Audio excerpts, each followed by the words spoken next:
Chapter 12. No! Danielle screamed again, rattling the fence with both hands.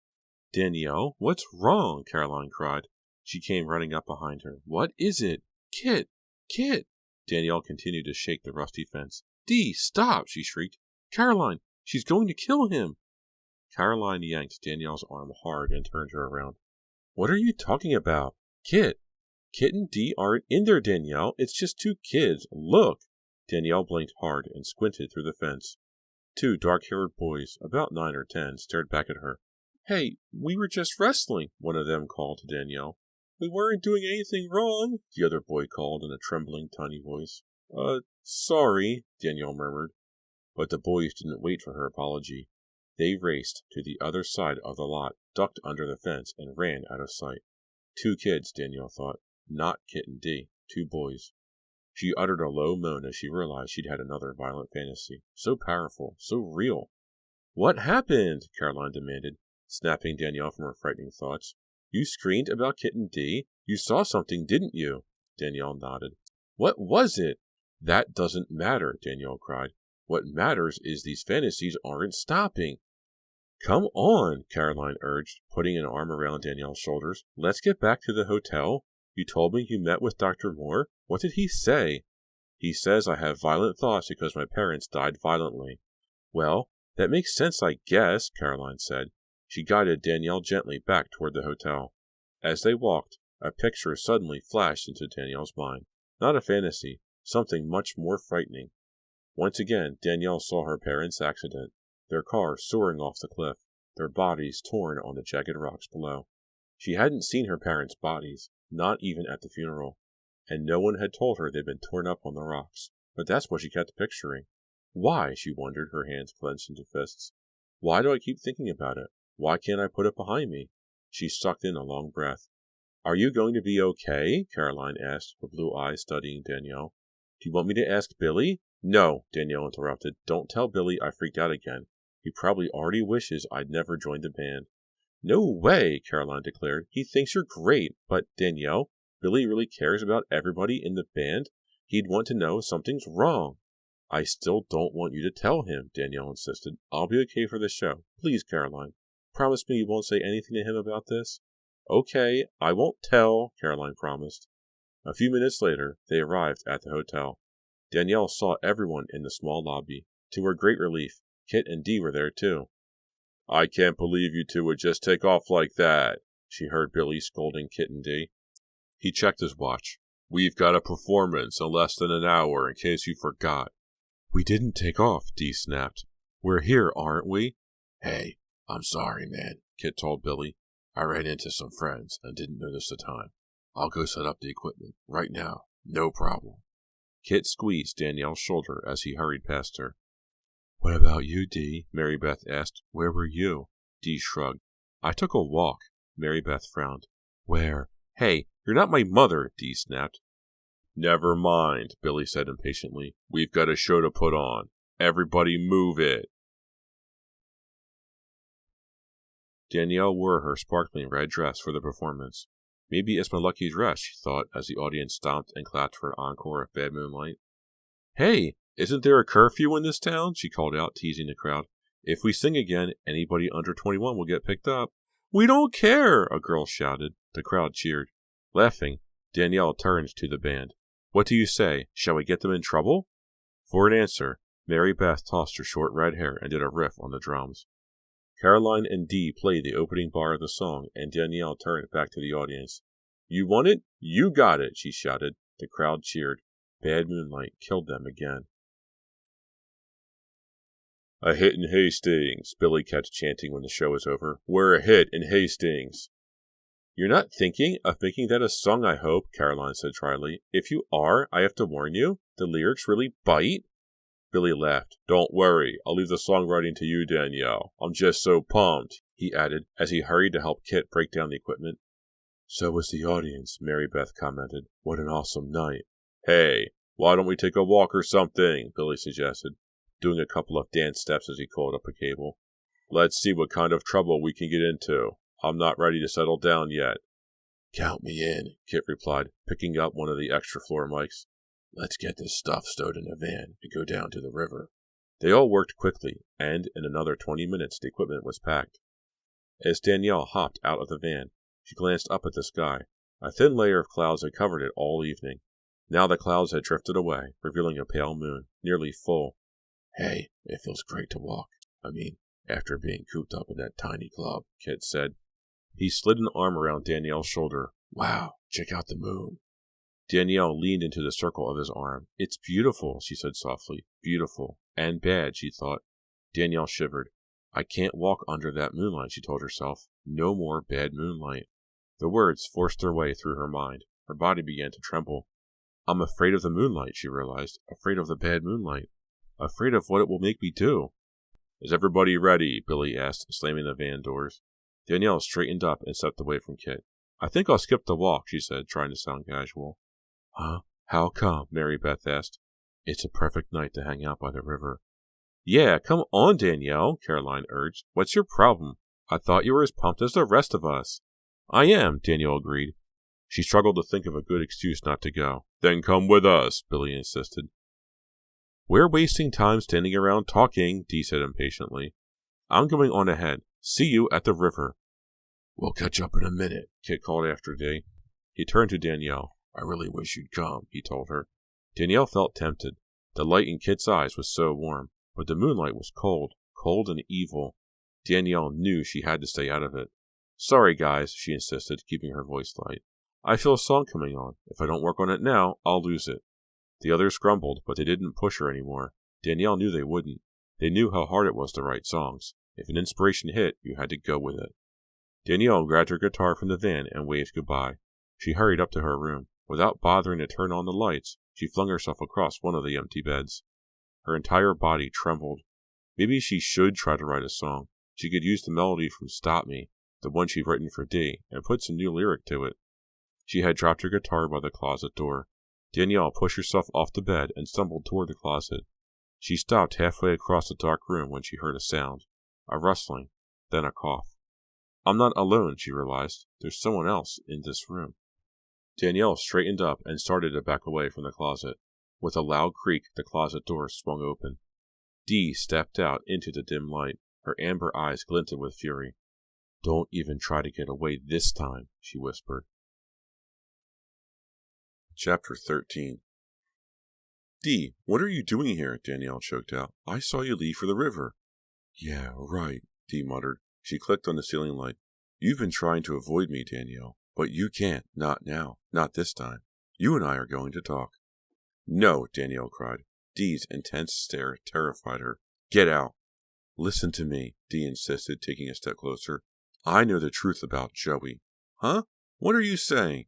Danielle rushed past Dee and pulled open the door to the hallway. I don't want to hear any more about it. Get out. Get out. Not until we talk, Dee insisted in a low voice. Moving swiftly, she advanced on Danielle. With a gasp, Danielle turned to flee. Kit stood blocking the doorway. Kit! Danielle grabbed his arm. What are you? Never mind. I'm so glad to see you. Kit took a step into the room. He turned to Dee. What's up? You went with the others.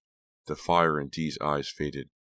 I changed my mind, she muttered. I was just saying goodnight to Danielle. See you guys later. Avoiding their eyes, Dee stepped past them and out of the room. What was that about? Kit asked Danielle, drawing her into the room. You look upset. I am, Danielle exclaimed. Kit, she was so furious. I thought she was going to try to strangle me again. She said she knew the truth about Joey. Excuse me? Kit's voice came out shrill. What did she mean by that? I didn't give her a chance to tell me. Danielle drew a shaky breath. But you heard what she accused me of in the van. Hey, calm down, Kit said gently. Taking her hand, he pulled her toward the window. Dee's been really upset since Joey died, and... I noticed, Danielle interrupted. Kit nodded. Yeah, I guess I don't have to tell you, he admitted. But anyway, I don't think Dee really means what she says. She didn't even like Joey, Danielle insisted. At least, she didn't act as if she did. Some people don't show how they feel, Kit replied. He put his arm around Danielle again and pulled her close. I'm not one of them, he confided. Danielle smiled. I'm glad you're not, she whispered. Kit bent his head and kissed her. Danielle kissed him back, enjoying the moment. A warm breeze blew through the open window, but Danielle shivered. She opened her eyes. Moonlight streamed in. bathing them both in its icy glow. Ignore it, she told herself. Enjoy the kiss. She pressed her hands against the back of Kit's neck, but pulled away suddenly when she heard the long, mournful howl. So close, just outside the hotel. She gasped and stumbled back from the window. Another terrifying howl. Danielle covered her ears. "Make it stop!" she cried. "Please, Kit, make it stop!" "Huh?" Kit gazed at her with concern. "Danielle, make what stop?" Chapter 14. Kit studied her face. "Do you really hear something?" "I?" Danielle paused. "Don't tell him," she thought. "Don't let him know. He'll think you're weird, a freak." "Danielle?" "No," Danielle said. Yeah, I heard something. A truck, I guess. You know, one of those monster trucks roaring past." "I didn't hear it." Kit shrugged and reached for her again. "Listen, Kit, maybe you should go to the river with everybody else," Danielle told him. "I was going to work on a song, but I suddenly feel really wiped." She could see the disappointment on Kit's face. "You sure you're okay?" "Yeah, I'm okay." Danielle put her arm around his waist and urged him to the door. "I'm really glad you came back, Kit." "Me too." Kit leaned close and kissed her. "See you tomorrow. And try not to worry too much about Dee." "Right," Danielle thought as she closed the door behind him. "I won't worry too much about Dee. After all, I have a good list of other things to worry about, like the horrifying fantasies, my parents' car accident, the strange animal howls that no one else seems to hear, the moonlight, the bad moonlight." Danielle lowered the shade on the window to shut out the moonlight. She slid off the red dress and slipped into the faded blue, oversized t-shirt that she liked to sleep in. The howling had stopped for a moment. Maybe she'd be able to sleep. Then she could forget everything for a while. Danielle climbed into bed, pulled the sheet up, and closed her eyes. The howling began again. Ignore it. "It's in your mind," she scolded herself. "No, it's not. It's real." She buried her head in the pillow, forcing away the frightening wails. She fell into a fitful, dreamless sleep, woke fully alert a little after 2. Caroline? No, still not back. Why was Caroline out so late? Restless and wide awake, Danielle jumped out of bed. "I'll get a soda from the machine at the end of the hall," she decided, then maybe try to work on a song. She dug some change out of her duffel bag and pulled open the door. Danielle froze. Halfway down the hall, sprawled on the worn carpet, lay a body. Dark blonde hair, eyes shut tightly, mouth hanging slackly open, not smiling. Not smiling with a dimple in his cheek. Not smiling. Not smiling. Not smiling. No, Billy wasn't smiling. Billy was dead. Chapter 15.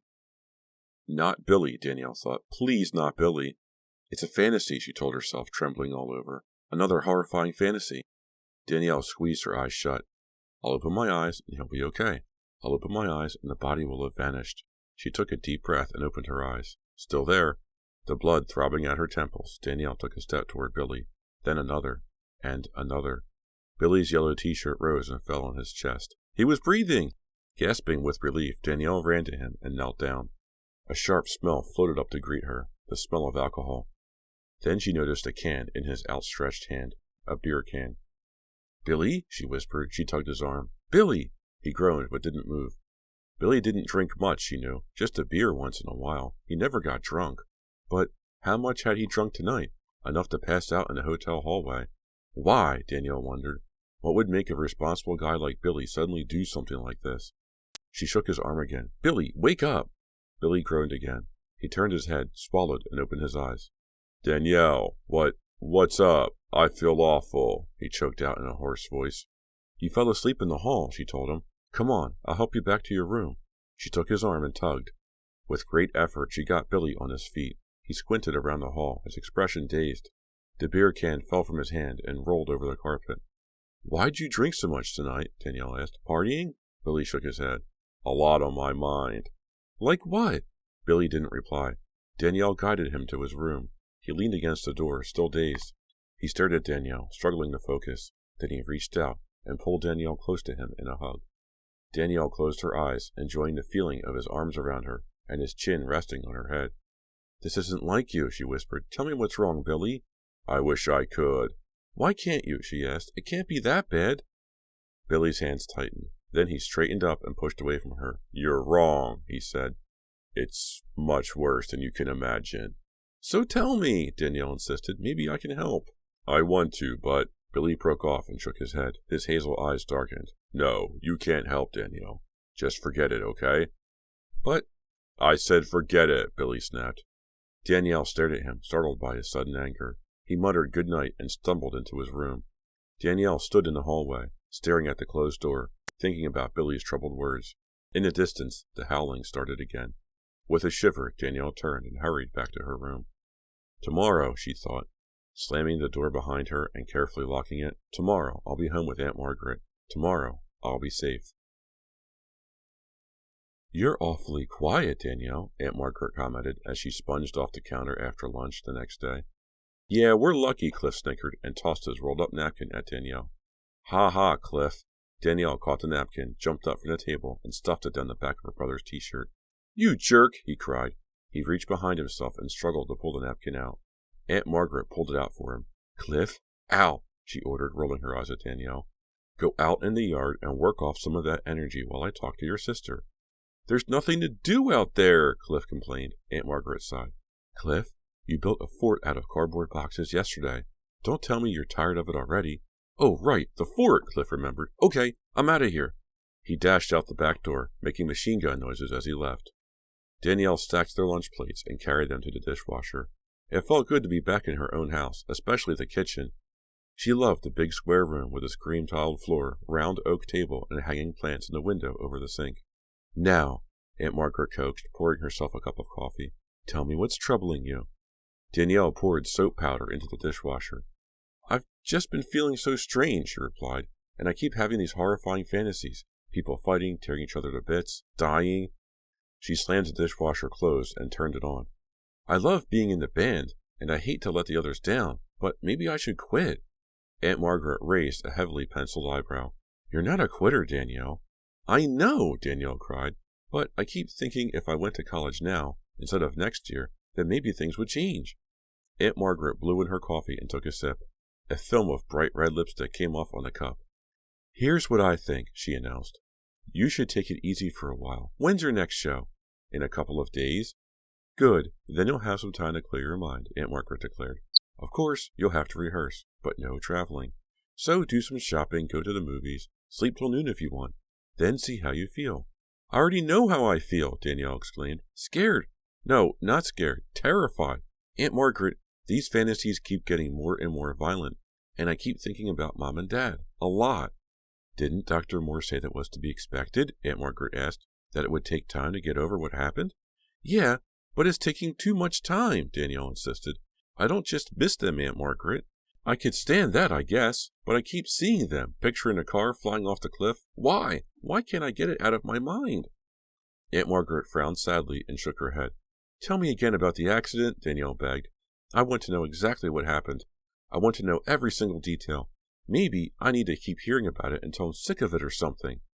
Aunt Margaret clicked her tongue. It isn't good to keep dwelling on these things. But, no buts. Aunt Margaret crossed to Danielle and put her arm around her.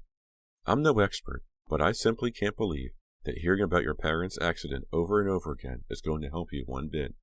Was she right? Danielle wondered. Maybe, but not hearing about the accident wasn't helping either. She couldn't stop thinking about it, no matter how hard she tried. Oh, look at the time, Aunt Margaret exclaimed.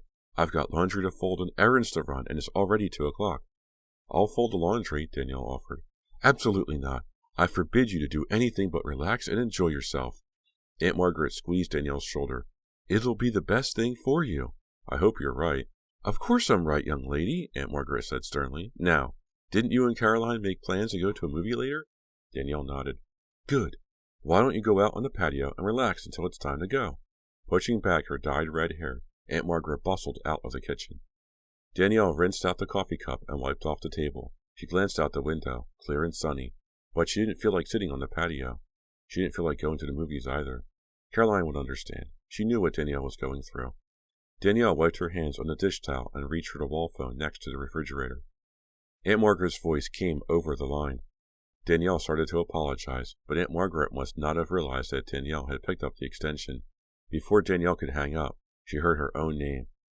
It's Danielle, Aunt Margaret declared to someone on the other end of the line. I'm very worried about her. Very worried. A pause. Then Danielle heard the second voice. Come over right now. We must talk about her, the voice insisted. I'm worried too. Danielle stared at the phone in shock. The second voice belonged to Dr. Moore. Chapter 16. "Come over right now," Danielle heard Dr. Moore repeat. "I'll be there in 15 minutes, Aunt Margaret replied. Danielle heard a click as her aunt hung up the receiver. Stunned, Danielle hung up too. She stared blindly at the telephone, her thoughts racing. She had no idea that Aunt Margaret ever talked to Dr. Moore. Had she been talking to him all along, ever since Danielle started seeing him? They sounded as if they'd spoken before. Aunt Margaret thinks I'm getting worse, Danielle thought. The sound of heels clicking down the hall made Danielle jump guiltily away from the phone. When Aunt Margaret entered the kitchen, she found Danielle peering into the refrigerator. Aunt Margaret clicked her tongue. "I thought I told you to go outside and relax in that sunshine." "I am. I'm just getting something to drink." Danielle grabbed a Coke and turned around. Her aunt was ready to go, a big purse slung over her shoulder and her lipstick freshened. She looks really tense, Danielle thought. "Did you fold the laundry already?" "The laundry can wait," Aunt Margaret declared. "I want to get to that white sale at Brady's. Everything is probably picked over by now, but maybe I'll get lucky." "Sure," Danielle said. "See you later." "You relax," Aunt Margaret called back over her shoulder as she hurried out of the room. When Danielle heard the front door slam, she sank down on the nearest chair. She shut her eyes, tried to stop the room from spinning. Aunt Margaret had lied to her. After her parents' accident, her aunt had moved all the way across the country to take care of Danielle and Cliff. Aunt Margaret had always been there whenever they needed her. Danielle trusted her, until now. Aunt Margaret hid the fact that she talked with Dr. Moore about Danielle. Was she hiding other things? Danielle rose from the table and gazed out the kitchen window. Cliff and his friend from down the street were playing in the cardboard fort. They'd be at it for hours. Danielle had the house to herself. Time to find out if Aunt Margaret had any other secrets. Danielle stuck the Coke back in the refrigerator and crept out of the kitchen and up the stairs. Her aunt's room overlooked the front yard. The door was closed. "You shouldn't do this," Danielle scolded herself. "Aunt Margaret deserves her privacy. But I deserve to know if I can trust her." She turned the knob and pushed the door open. The small room used to be the guest room. Her aunt refused to take over Danielle's parents' bedroom. That was one of the things Danielle loved about her. Danielle crossed the room and started with the desk. The shallow top drawer held pens and pencils, scissors, rubber bands. The second drawer contained checks and stubs of paid bills, a box of stationery. Danielle moved down to the third drawer, deep with folders jammed in tightly. She pulled one out, yellowed recipes clipped from magazines and newspapers. Another folder held blank typing paper. A third was filled with Consumer Reports articles about computers. Cliff wanted one for his birthday, Danielle remembered. Aunt Margaret obviously wanted to find the best one. Danielle searched through folder after folder but found nothing interesting or surprising. Those secrets. "Good," she thought. "Now put this stuff back and get out of here before you get caught." As she gathered the stack of folders, something on the bottom of the drawer caught her attention. An envelope, way at the back. Danielle dropped the folders and carefully pulled it out. The envelope contained a wrinkled newspaper clipping, dated 2 days after Danielle's parents had been found dead. The headline leaped out at her. "Cause unknown and mysterious death of Shadyside couple." A mysterious death? Danielle's hand started shaking so badly she was afraid she'd rip the paper. Her parents' death wasn't a mystery. They died in a car accident. Or did they? Was this another secret? Another lie? Another lie from Aunt Margaret? Danielle crossed the room and sat down in the rocking chair. She didn't want to read the story, but she had to. She had to find out what really happened to her parents. Smoothing the paper out on her knees, she began to read. The bodies of Shadyside residents Michael and Abigail Verona were discovered early Wednesday morning in a rock-strewn ravine 20 miles from town. The couple had been returning to Shadyside in their car. It is thought that a flat tire caused them to stop. What happened after that remains a mystery to local police. All that is certain is that they were clawed to death, their bodies torn apart. When questioned by reporters, a highway patrolman on the scene stated grimly, "It looks like the work of a wild animal." Part 3. Howls. Chapter 17. "Why did Aunt Margaret lie to me, Dr. Moore?" Danielle asked the next day. "Why didn't she tell me the truth?" "She lied to protect you, Danielle," he explained gently. "She kept a painful truth from you because she didn't want to hurt you any more than you'd been hurt." I'm just so upset," Danielle confessed. "Upset and confused. All these years, I thought I could trust my aunt." You can, Dr. Moore started, but Danielle cut him off. She didn't have to tell me about the horrible way Mom and Dad died 5 minutes after it happened. But she could have told me later. She should have told me later. Dr. Moore leaned forward in his chair. I had a long talk with your aunt yesterday. I know that, Danielle interrupted. I picked up the phone to make a call and heard her talking to you. Why didn't you tell me that the two of you have been discussing me all this time? The doctor smiled and shook his head. Because we haven't, he replied. Danielle, you can trust your aunt. Believe me. She was very worried about you yesterday, so she called me, for the first time since I've been seeing you. Yesterday, Danielle thought, gripping the arms of the chair. Until yesterday, she had believed that her parents died in a car accident. Danielle was right about one thing. They'd been torn to pieces, but not on rocks the way she'd imagined. They'd been torn apart by animals. Danielle shuddered. Aunt Margaret called you because she was worried, she told Dr. Moore, and I heard you say you were worried too. I have to know, Doctor. Are things worse than I thought? I won't lie to you, Danielle, Dr. Moore replied softly. I'm concerned, yes. Danielle's heart sank. She was getting worse. The fantasies you have are normal, as I've told you, the doctor continued. But the more you worry, the longer it will take for them to disappear.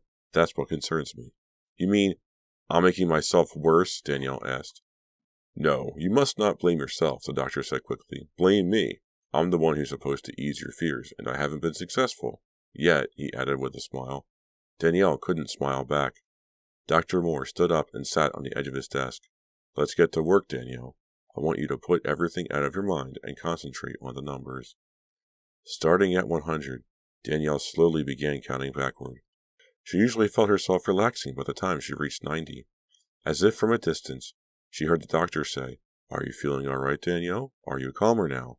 Yes, she murmured. Good. Then tell me what you see. Danielle tensed up again as an image appeared in her mind. D, she exclaimed. I'm with D.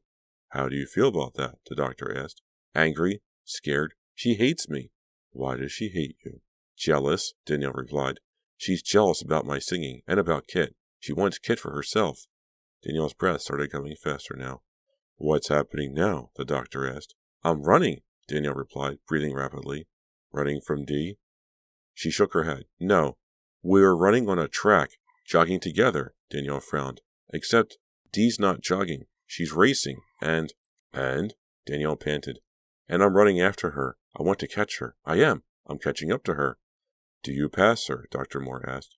No, she grabs me, Danielle cried. She's furious. She wants to win. She'll kill me to stop me from beating her. Danielle raised her hands. The fingers curved into claws. But Dee can't kill me. I won't let her. I'll kill her first. Every muscle in Danielle's body tensed. Her breathing came faster than ever now. We're fighting now, rolling in the dirt. She's strong, but I'm stronger. A low groan escaped Danielle's throat.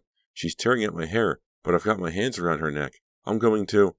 As if from a distance, Danielle heard the doctor snap his fingers. Once, twice. She felt her arms and legs start to relax as the fantasy fight with Dee began to fade. She slumped in the chair, breathing easier. How do you feel? The doctor asked. I don't know, she stammered. I'm sorry. It didn't really help, doctor. I just don't know what to do. I've been thinking about quitting the band. The doctor shook his head. I can't stop you, of course, but I strongly believe that the band is the best thing for you, Danielle. It gives you a purpose, something to work for.